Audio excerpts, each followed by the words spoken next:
자,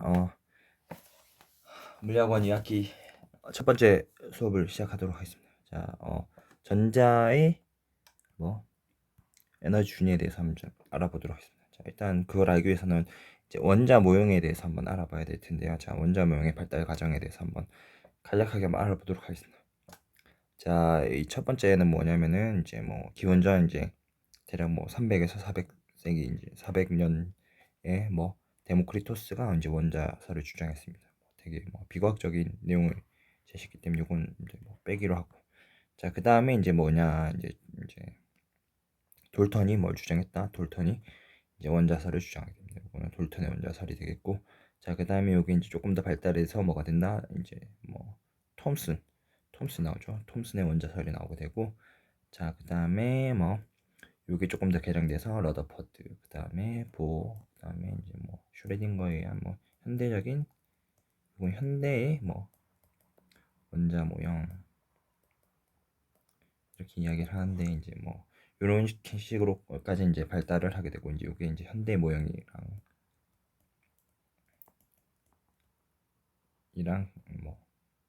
모형이 되겠죠. 자, 이런 식으로 이제 볼 수가 있겠고.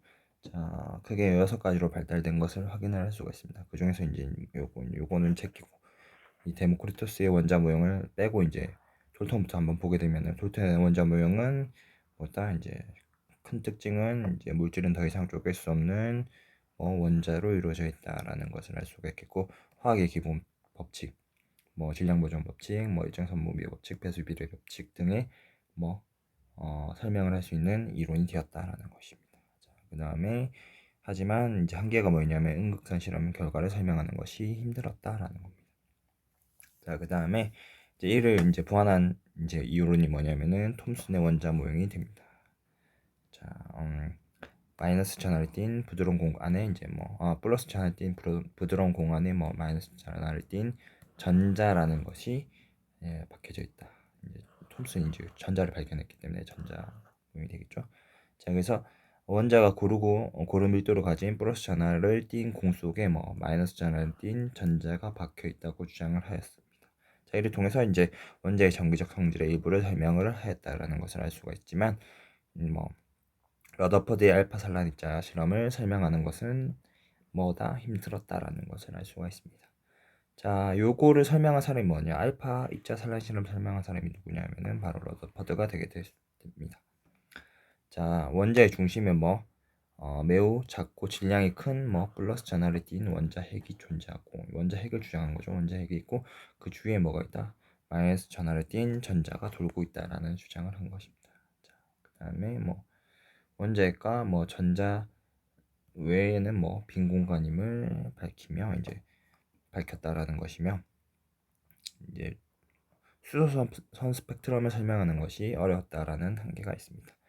자, 요거를 설명한 사람이 누구냐? 바로 보어가 되겠죠. 보어는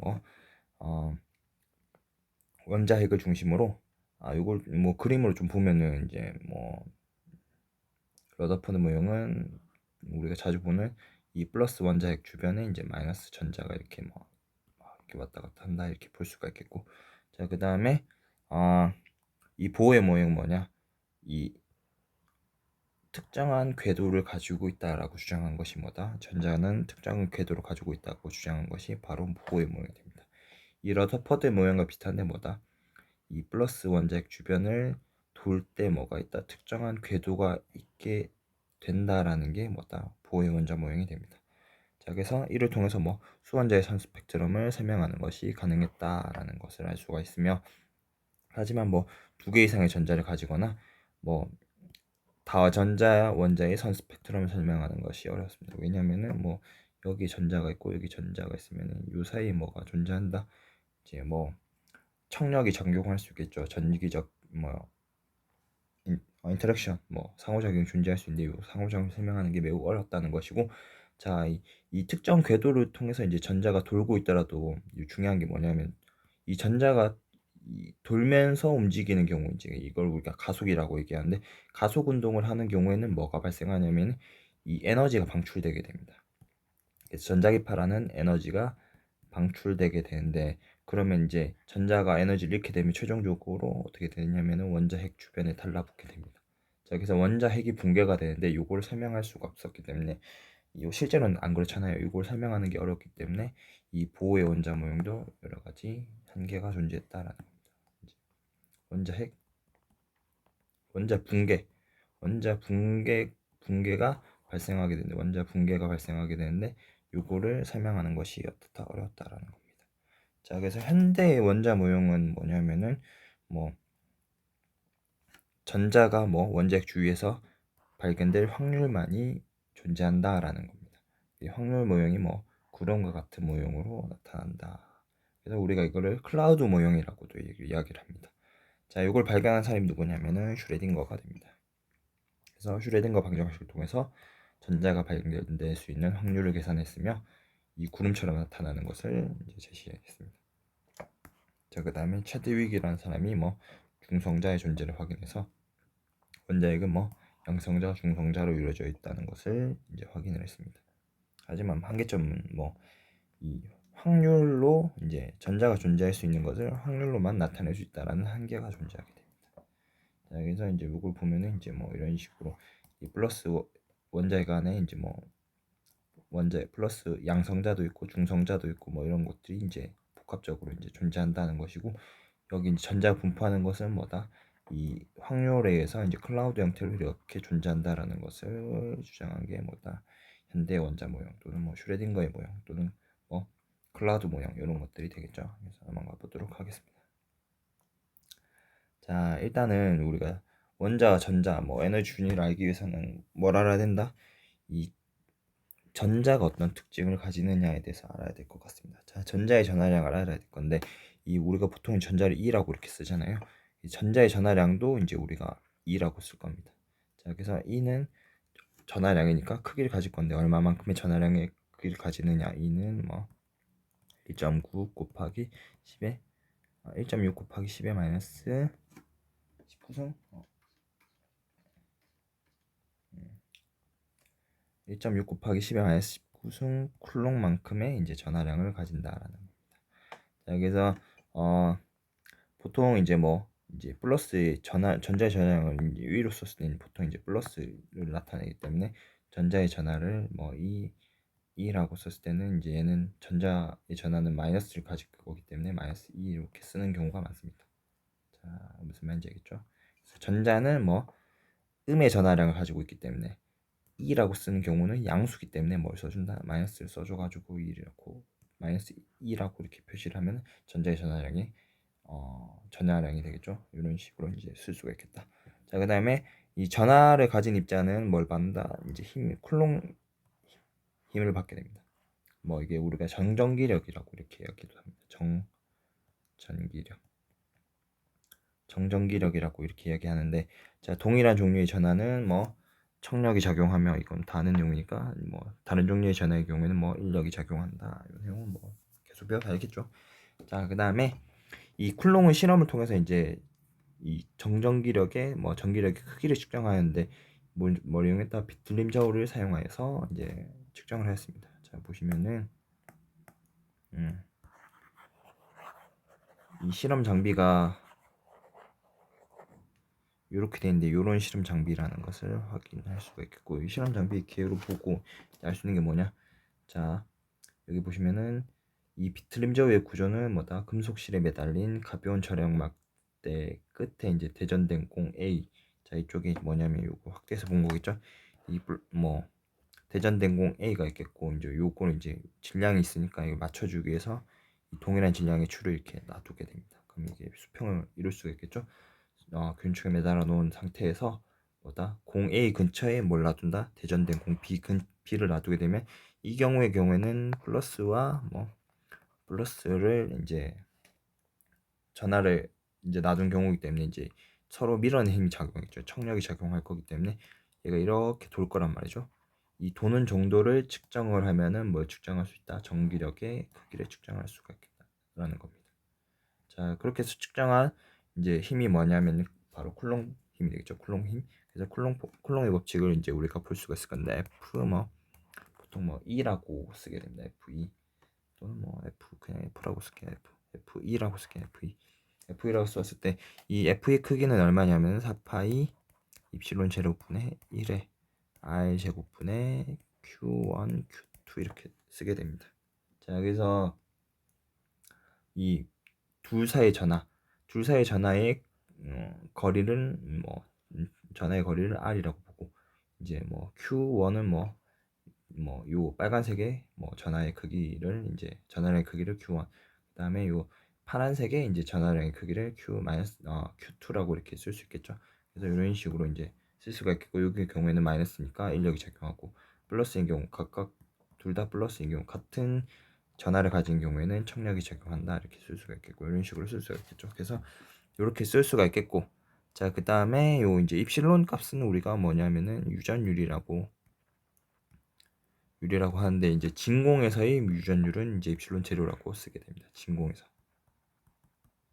요거는 그냥 몰라야 됩니다. 아무튼 이 값이 너무 어려우니까 요 값을 이제 우리가 뭘로 쓴다? 이제 K라는 이제 뭐 상수를 이용해서 표현할 수가 있겠고, K 쓰고 R 제곱분의 Q1, Q2 이런 식으로 이제 쓸 수가 있겠습니다. K 값은 이런 식으로 나타난다고 합니다. 자, 그 다음에 요거는 이제 그냥 뭐 추가적으로 알아두시면 좋은 내용이 됩니다. 뭐 알아도 되고 몰라도 되는데, 이제 전하의 위치 에너지 크기는 이제 우리가 2학년이 아니고 물리툴 배울 때 이제 구할 수 있겠지만은 그냥 뭐 한번 써보도록 할게요. 전하에 의한 위치 에너지 EP라고 쓸 수가 있겠고, 요 값은 얼마가 되냐면은 이거를 계산을 하면 됩니다. 이제 적분 이용해서 계산을 하면 되는데, 잘 계산하면 나옵니다. 4파이 입실론 제로분의 1에 r분의 q1, q2 값을 가지게 됩니다. 여기서 이거를 조금 더 이제 k 값을 바꿔주면은 k r분의 q1, q2 이런 식으로 이제 표현을 할 수가 있게 됩니다. 그래서 이제 전하에 의한 위치 에너지, 포텐셜 에너지 값을 이런 식으로 표현을 할 수가 있겠다는 겁니다. 자, 그 다음에 이제 이 이런 전자를 누가 발견했냐면은 바로 톰슨이 발견을 했습니다. 전자를 발견한 사람은 누구다? 톰슨이기 때문에 이 톰슨 모형을 이제 우리가 볼 건데, 이 톰슨은 M극선이 전기장과 자기장, 전기력도 받고 자기력도 받는다. 이 받아서 휘어지는 현상을 이용해서 M극선에서 나오는 그런 물질이 마이너스 전하를 띠는 입자의 흐름이라는 것을 확인했으며, 이것이 전자라는 것을 확인을 했습니다. 자, 음극선에 대해서 잠깐 보시면은 음극선이 이렇게 되어 있는데, 자, 이쪽에는 마이너스 랑 연결된 금속판이 있고, 이쪽에는 플러스로 연결된 금속판이 이렇게 있습니다. 자, 그럼 얘는 이제 마이너스로 충전이 되겠고, 얘는 플러스 충전이 되겠죠. 플러스로 이렇게 충전이 될 건데, 자, 여기서 이제 이 마이너스로 충전된 금속판을 우리가 캐소드라고 이렇게 읽게 됩니다. 캐소드라고 읽게 되고, 자, 플러스로 충전된 이런 금속판을 이제 아노드라고 읽게 되는데, 자, 이 캐소드를 이제 가열을 하면, 이제 높은 온도로 가열을 한 상태에서 이제 관은 유리로 된 관인데, 이제 버큐um 상태, 진공 상태로 만들게 되면은 뭐가 방출되냐? 진공 상태로 만든 상태에서 이제 전압을 높이게 되면 여기서 뭐가 나온다? 이제 고온의 이제 캐소드에서 뭐가 나오게 되냐면은 전자가 이렇게 뿅 방출이 되게 됩니다.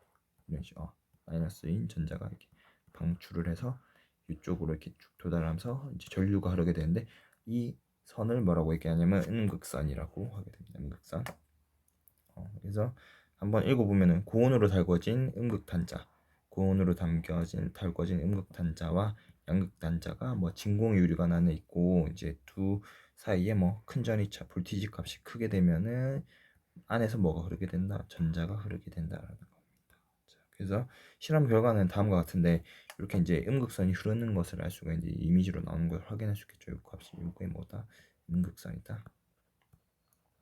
이건 실제로 이제 녹색으로 보이는 거 아니고, 이제 형광 물질을 발라서 이제 뭐가 된다? 녹색으로 나오는 걸 확인한 건데, 자, 여기서 이제 일단 중요한 건 직진성을 가진다는 건데, 여기 이제 이렇게 십자가를 놔뒀더니만 이 빛이 이렇게 이제 그림자처럼 생기는 걸 확인할 수가 있는데, 전자는 직진하는구나, 빛과 같이 직진을 하는구나라는 것을 알 수가 있다는 겁니다.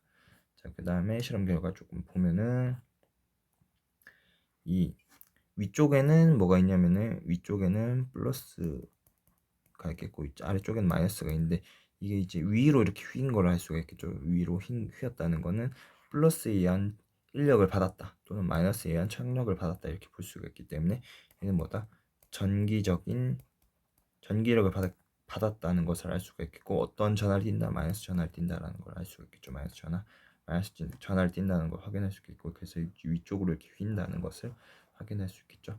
자, 그래서 이 실험 내용인데, 실험 결과인데도 실험 결과를 보시면은 이런 식으로 이제 음극선이 위쪽으로 휜 것을 확인할 수 있습니다. 자, 그래서 전기장애에서 휘는 음극선, 그 다음에 요것도 마찬가지인데 똑같은 실험을 비슷하게 해봤는데, 자기장 이번에는 이제 플러스 마이너스 판때기를 두는 게 아니고 이제 여기서는 자석을 옆에다가 이렇게 뒀단 말이죠. 자석을 뒀는데 이렇게 휘었다는 겁니다. 자, 이런 식으로 휘었고 뭐 이런 식으로 휜 걸 확인할 수 있는데, 이를 통해서 우리가 알 수 있는 거는 자기장에서 음극선이 휘었다는 것을 알 수가 있는데, 이게 뭐다? 최종적으로 알 수 있는 거는 음극선이 뭐 마이너스 전하를 띈다, 가진다, 이렇게 이제 우리가 해석을 할 수 있겠다라는 겁니다. 자, 그 다음에 또 뭐냐, 이 질량을 가지고 있는 음극선, 여기 이제 바람개비를 놔뒀더니만 어떻게 된다? 이 바람개비가 마치 바람이 불듯이 회전을 했다는 걸 알 수 있겠죠. 회전을 했다는 것은 뭐다? 이 선들이 뭐 질량을 가지고 있진 않는 입자들이 아니라 뭐 빛이 아니고 뭐다? 질량을 가지고 있는 입자들이다라는 걸 알 수가 있겠죠. 그래서 질량을 가지고 있는 음극선이다. 뭐 전자의 질량이라고 볼 수 있겠죠. 전자의 질량에 의해서 어떻게 된다? 이제 바람개비가 돌았다라는 걸 알 수 있겠죠. 그래서 요런 내용들을 통해서 이제 톰슨은 뭘 알 수가 있게 됐다. 전자의 존재를 확인하게 됩니다. 전자의 존재를 확인하는 실험을 음극선을 통해서 확인을 하게 됩니다.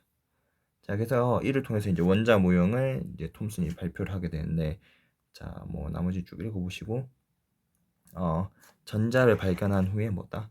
양전하를 띤 입자에 전자가 섞여 있는 상태, 우리가 이거를 푸딩 모형이라고도 합니다.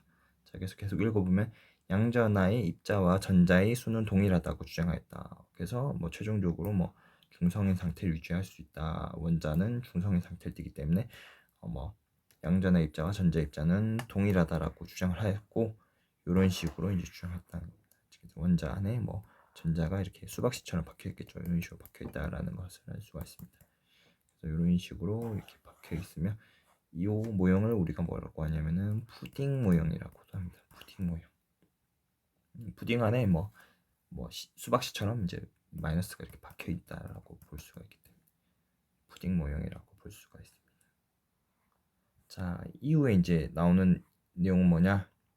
이 러더퍼드의 산란 실험인데, 러더퍼드 모형을 이제 설명을 할 건데, 이 러더퍼드는 무슨 실험을 했냐면은 알파 입자 산란 실험을 했습니다. 자, 우리가 알파 입자는 1학기 기말고사 때 이제 봤는데, 알파 입자는 뭐냐면 이제 알파 입자라고 해서 얘는 헬륨 원자 핵이죠. 원자 핵이 되겠고, 이제 뭐 양성자 2개, 중성자 2개가 이제 모여 있는 He2 플러스가 뭐가 된다? 알파 입자가 될 건데, 자, 라돈과 같은 읽어볼게요. 라돈과 같은 몇몇 원소들은 뭐 양전하를 띤 뭐 알파 입자를 방출한다고 합니다. 헬륨 원자핵을 방출하는데, 이를 얇은 백금 박편, 뭐 이렇게 박편, 방막이라고 보면 되겠죠. 이제 이 금류, 백금이나 금 같은 경우는 연성이 되게 크기 때문에 이제 매우 얇게 나노 단위까지 이제 얇게 만들 수가 있습니다. 그래서 얇은 방막을 만들어서 알파 입자를 쪼였는데, 자, 금박을 지나온 입자 중 크게 휘어지는 알파 입자를 발견했다고 합니다. 이렇게 쐈는데 어떻게 된다? 이 큰 각도로 이제 튕겨 나오는 그런 입자들이 발견되었다고 합니다. 뭐 대략 뭐 많은 입자는 아니고 2만 개네요. 2만 개 입자 중에서 1개 정도의 비율로 매우 큰 각도로 굴절을 하였다라는 것을 알 수가 있습니다. 자, 그래서 대부분은 뭐 이렇게 통과를 했는데, 입자들이 이 2만 개 중에 1개 정도는 어떻게 된다? 큰 각도를 가지고 이제 산란이 일어났다 이렇게 볼 수 있는데, 이 러더퍼드는 이걸 어떻게 해석했느냐, 이제 어떻게 해석했냐면은 큰 각도로 산란하는 입자를 설명하기 위해서 이제 뭐 모든 원자의 모든 양전하는 뭐 한 점에 모아져 있다라고 생각을 했다는 것입니다. 자, 그래서 조금 더 보면은 자, 이 모든 질량과 뭐 전하가 한 점에 이렇게 모였기 때문에 여기는 질량이 크니까 와서 어떻게 된다? 이 알파 입자가 이 질량이 큰 입자, 물론 알파 입자가 질량이 더 크겠지만은 이제 이 원자 핵에 부딪혀서 튕겨져 나온다라고 이렇게 생각을 한 겁니다. 아닌 경우에는 어떻게 됐다? 이렇게 와서 이렇게 통과했을 거니까 통과를 했을 거, 알파 입자가 이렇게 통과할 거라, 원 푸딩 모형의 경우에는 이게 통과할 수 있을 거라고 이렇게 생각을 했는데 뭐다? 러더퍼드의 경우에는 이 알파 입자가 이 질량이 큰 전자에 비해서 이제 질량이 큰 입자가 이제 이 점에 이제 한 군데 이제 집중되어 있기 때문에 이제 와서 이제 알파 입자가 와서 튕겨 나가는 경우가 발생할 건데, 이 경우에 뭐가 된다? 2만 분의 1의 확률로 이렇게 이런 큰 각도로 산란된다는 것을 이제 설명할 수 있게 되었다는 겁니다. 그래서 이제 알파 입자의 극히 일부가 핵의 정통으로 부딪혀서 큰 각도로 산란이 가능하다라고 이렇게 주장했습니다. 여기서 이제 나온 게 뭐냐면은 이 원자 러더퍼드의 원자 모형인데 이제 중심에 뭐가 있다? 대부분의 질량을 가진 원자 핵이 존재하면 이제 주변에 이제 전자가 이렇게 존재한다라고 주장한 게 뭐냐면 러더퍼드의 원자 모형이 되게 됩니다. 자, 그 다음에 이제 마지막으로 나온 게 뭐냐면은 뭐 그 뒤에 이제 슈레딩거도 있겠지만은 이제 우리가 배울 수 있는 마지막 내용은 뭐냐면 보어의 원자 모형이 되겠습니다. 자, 보어는 러더퍼드 모형을 이제 해석할 수 있게끔, 양자 물리학적으로 해석할 수 있게끔 개선한 모형이 됩니다. 이를 통해서 뭘 설명할 수 있냐면은 다음 시간에 하겠지만은 수소 원자의 방출 스펙트럼에 대해서 이제 설명이 가능했다라는 것이고, 자, 슈레딩거 이제 방정식을 통한 이제 진짜 현대의 원자 모형 이전까지 뭐 초기 양자 역학으로 불리게 되었다라는 겁니다. 그래서 올드 퀀텀 메카닉스라고 불리면서 이제 분리였다는 건데, 이제 원자명 어떻게 돼 있냐면은 이 플러스인 원자핵 주변을 전자가 도는데, 이제 돌긴 도는데 어떻게 도냐면은 특정한 궤도를 이제 가지고 돈다라는 게 뭐냐면은 보의 원자 모형이 되겠다라는 겁니다. 자, 요거에 대해서 조금 더 보면은, 자, 이 부분은 좀 어렵지만 볼 사람은 보시고 말 사람은 알아도 됩니다. 자, 보의 원자 모형을 한번 풀어보도록 할 건데, 자,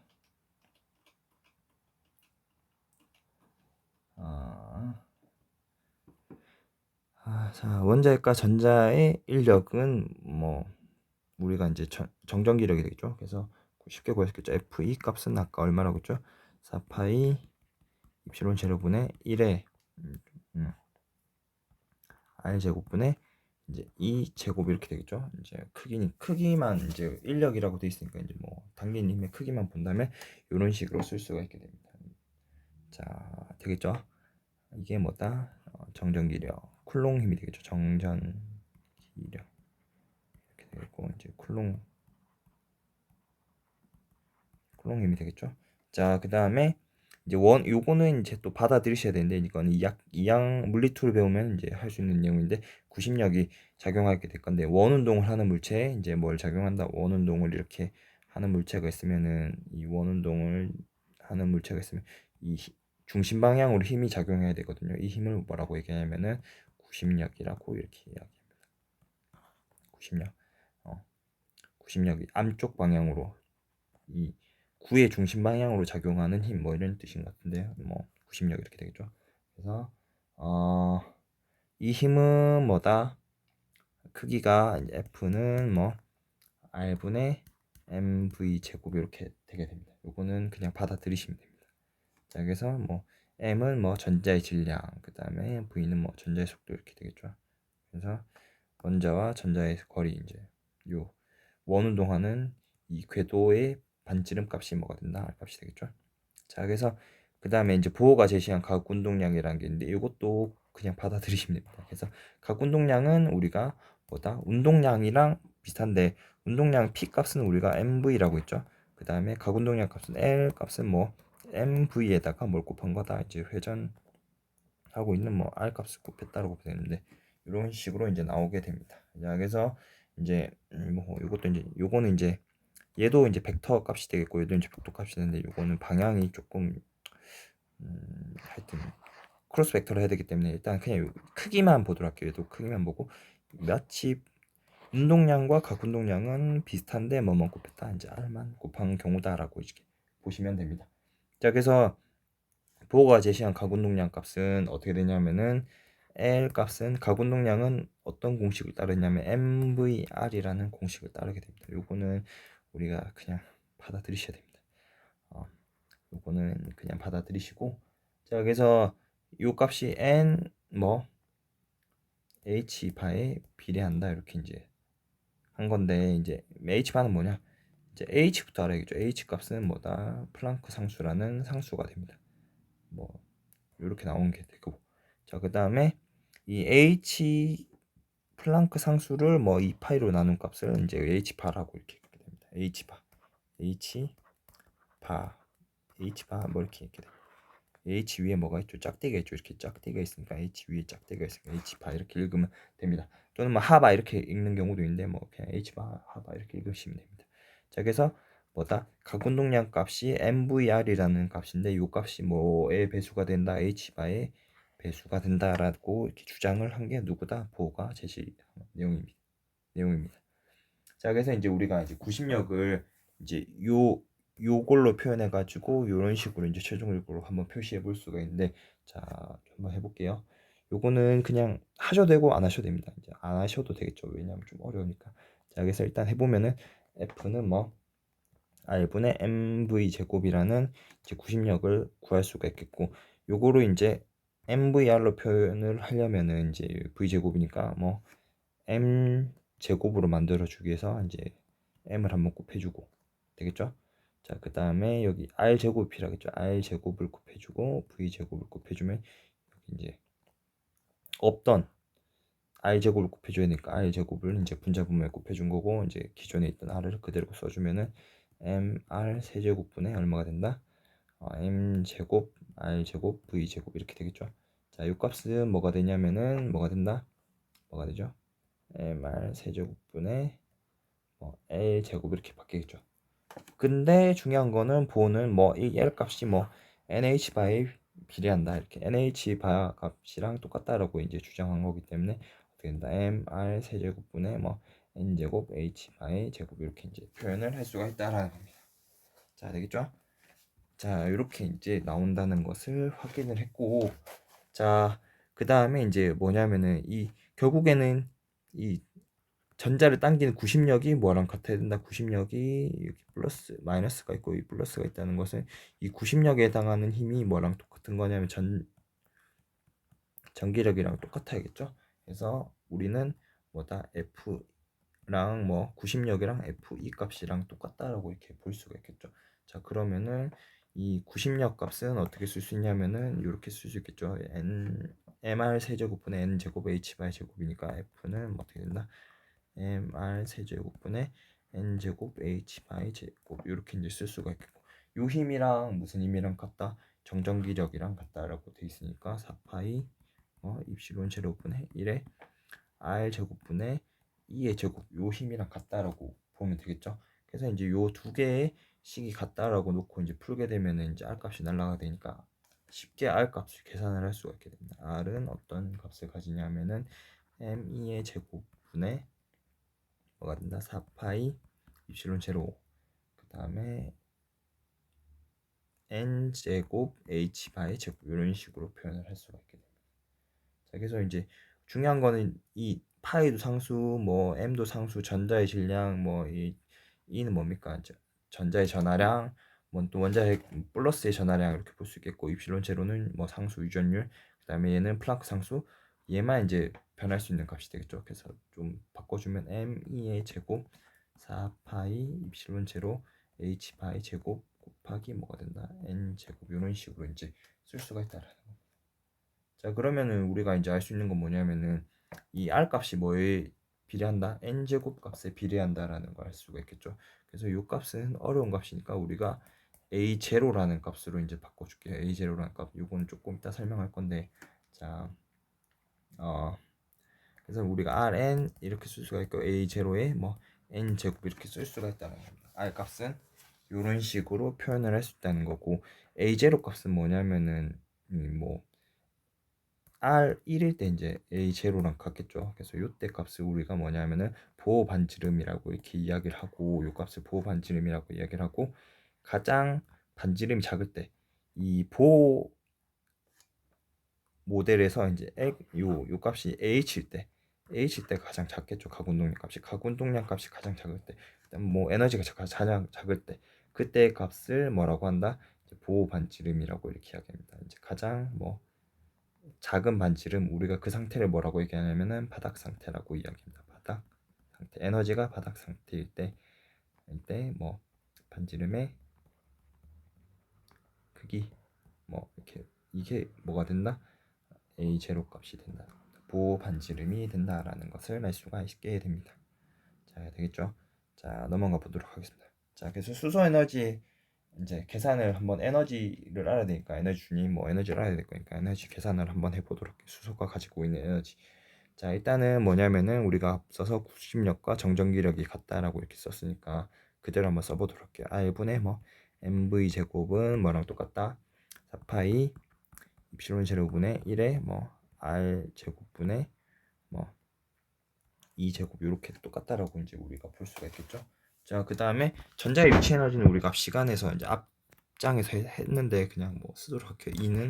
2p는 뭐 4파이 입실론 제로분의 1의 R분의 2제곱 요 값을 가지게 됩니다. 요거는 그냥 뭐 요걸 적분하면 됩니다. 요거를 이제 계산을 해서 이제 우리가 이제 뭐 에너지는 뭐 적분 마이너스, 하여튼 요거 너무 어려우니까 패스는 안 하도록 하겠습니다. 하여튼 요거는 힘을 잘 계산해 갖고 적분을 하게 되면 이 값이 나오거든요. 크게 방향을 좀 고려해야 돼 가지고 복잡한데 안 하겠습니다. 하여튼 계산하면 쉽게 나옵니다. 자, 그래서 이렇게 이제 나오는 거 알 수가 있겠고, 그러면은 이제 우리가 뭘 할 수 있냐면은 수소 역학적 에너지를 계산할 수 있겠죠. 수소 역학적 에너지는 당연히 운동 에너지와 뭐 위치 에너지를 더하면 되겠죠. 그래서 E는 어떻게 되냐면은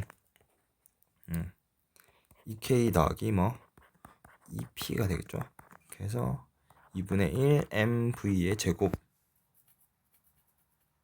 빼기 뭐가 되냐면 4파이 입실론 제로분의, 요건 마이너스 아니 마이너스 4파이 입실론 제로분의 R분의 2제곱 이렇게 될 수 있겠죠. 왜냐면은 우리가 시간에서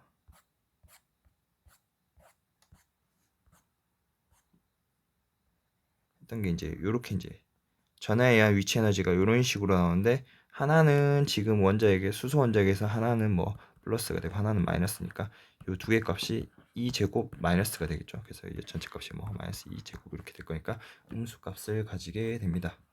되겠죠? 여기서 이런 식으로 마이너스 4파 입실론 제로분의 R 제곱분의 2제곱 R분의 2제곱 이렇게 나오는 걸 알 수가 있습니다. 자, 이제 요거를 이제 처리해 줘야 되는데 어떻게 처리하느냐, 여기 나올 수 있겠죠. 여기 요 식을 이용해서 2분의 1 mv 제곱을 쉽게 계산할 수 있겠죠. 이제 2분의 1 곱해주고, 여기 2분의 1 곱해주고, r만 이렇게 넘겨주면, r만 이렇게 넘겨주면은, 얘 이렇게 넘겨주면 어떻게 된다? 2분의 1 mv 제곱은 뭐가 된다? 8파이 입실론 제로분의 1에 r분의 2 제곱 이렇게 나오는 걸 알 수가 있겠죠. 그래서 계산을 하면은 8파이 입실론 제로분의 1에 r분의 2 제곱 마이너스 4파이 입실론 제로분의 1에 r분의 2 제곱 이렇게 나오는 걸 알 수가 있겠죠. 그래서 최종적으로 계산한 값은 얼마가 되냐면, 요 계산하면 마이너스 8파이 입실론 제로분의 1에 r분의 2 제곱 이렇게 나오는 것을 알 수가 있습니다. 자, 그래서 요거는 아까 위에서 쓴 거가 되겠죠. 이런 식으로 해서 설명을 한 거라고 볼 수가 있겠죠. 자, 그래서 수소 원자 에너지는 어떻게 구할 수 있냐면, E는 어떻게 구할 수가 있다? 마이너스 8파이 입실론 제로분의 1에 R분의 2 제곱 이런 식으로 이제 쓸 수가 있다는 겁니다. 자, 그래서 수소 원자 에너지는 이제 우리가 어떻게 쓸 수 있냐면, 이 R 값이 이제 보호에 의해서 이제 이런 식으로 쓸 수가 있겠죠. 이런 식으로 R은 뭐 A0에 N제곱 이런 식으로 쓸 수가 있기 때문에 이걸 그대로 한번 집어넣어 보도록 하겠습니다. 자, 다시 보면 R은 뭐 Rn이라고 할게요. Rn은 뭐 A0에 N제곱 이런 식으로 쓸 수가 있으니까 요거 뭐 A0는 아까 얘기했듯이 보호 반지름 뭐 바닥 상태의 뭐 수소 원자와 전자의 반지름 이렇게 이제 우리가 이야기했는데, 자 그래서 이 에너지 다시 넣어보면 E는 어떻게 된다? 마이너스 8파이 입실론 제로분의 1에 뭐 A0 N제곱 분의 2제곱 이렇게 이제 쓸 수가 있겠죠. 자 그래서 이제 이걸 쭉 빼면 어떻게 되냐면 마이너스 8파이 입실론 제로분의 1에 어떻게 된다? A0 분의 2제곱 분의 N제곱 분의 1 이렇게 이제 나오는 걸 알 수가 있습니다. 자 그래서 우리가 이 원 값을 우리가 이제 구할 수 있는데 n이 1일 때 이제 에너지 값을 구할 수가 있을 건데, 요때 n을 1 집어넣었을 때가 가장 작은 값이겠죠. n은 뭐 0은 아닐 거니까 0은 될 수가 없으니까 n이 1일 때가 가장 작은 값이 되겠죠. 그래서 n이 1일 때 에너지 값을 집어넣어 주면은 마이너스 8파이 입실론 제로분의 1에 a 제로분의 2 제곱 이렇게 나올 건데, 요거 계산을 하면 얼마가 나오냐면은 대략 얼마가 나오냐, 마이너스 13.6 일렉트론 볼트라는 값이 나오게 됩니다. 그래서 가장 작을 때 에너지가 되겠죠. 왜냐하면 이 커지면 커질수록 이제 음수 값에 이제 분모 값이 커지는 거니까 커지겠죠. 요때 값이 가장 큰 마이너스 값을 마이너스의 중에서 이제 가장 뭐라고 해야 되나 절대 값이 클 거니까, 그래서 이제 요때 에너지를 우리가 바닥 상태 에너지라고 이렇게 합니다. 바닥 상태 에너지라고 이렇게 이야기할 수 있게 됩니다. 되겠죠? 자, 그래서 수소전자 에너지 준위는 우리가 이제 해서 다시 한 번 더 써주면은, 자, 이런 식으로 써줄 수가 있겠고, 요 값이 얼마가 된다? 마이너스 13, 이 전체 값이 마이너스 13.6 일렉트론 볼트이기 때문에 마이너스 13.6 일렉트론 볼트 값에 뭐 n 제곱분의 1 값을 곱한 값이라고 이렇게 볼 수가 있겠죠. 그래서 이제 n이 1일 때가 뭐 가장 낮은 에너지가 되겠죠. 그 다음에 n 2가 되면은 조금 이제 이 값이 커질 거니까 전체 값이 줄어들겠죠. 그래서 전체 값이 줄어들면서 마이너스 5 붙었으니까 에너지가 증가한 걸로 볼 수가 있겠죠. 그래서 요때의 상태의 에너지를 요때 에너지를 우리가 E1이라고 하면 이거를 뭐라고 볼 수가 있다? 바닥. 그 다음에 그러면 E2 때는 그 다음 에너지라고 볼 수 있겠죠. 이거 우리가 excited 여기 상태라도 하고 여기 상태 그라운드 스테이트 뭐 excited state라고도 하고, 뭐 한글로 뭐라고 하지? 하여튼 뭐 흥분 상태. 이게 흥분 상태라고 안 하고 excited. 하여튼 이런 식으로 쓰게 됩니다. 이게 뭐 검색을 해야 되는데 갑자기 생각이 안 나네.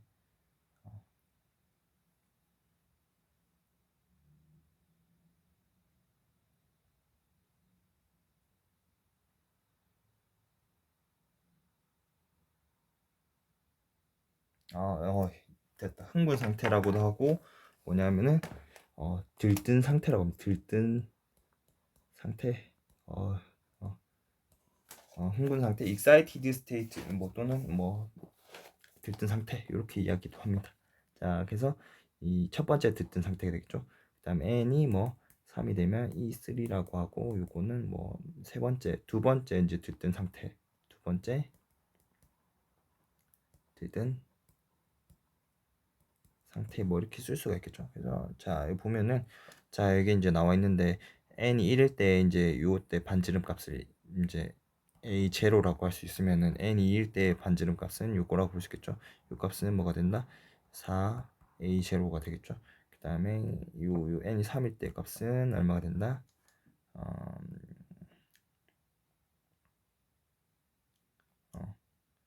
9A0 값이 된다는 걸 알 수가 있겠죠. 그 다음에 에너지 값은 이 가장 낮을 때 요때 에너지 값은 얼마가 된다? 마이너스 13.6 일렉트론 볼트가 되고, 요거는 요때 에너지는 얼마가 된다?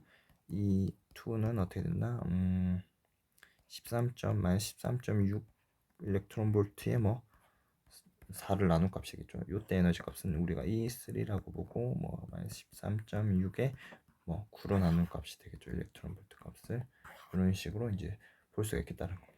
자, 그래서 이제 요 부분이 다음 시간 할 건데 이제 이렇게 내려가면서 이제 우리가 천이라고 하는데 천이가 되면서 뭐 어떻게 된다 이제 에너지를 방출하는데 에너지를 방출하고 이걸 통해서 우리 말할 수가 있겠다.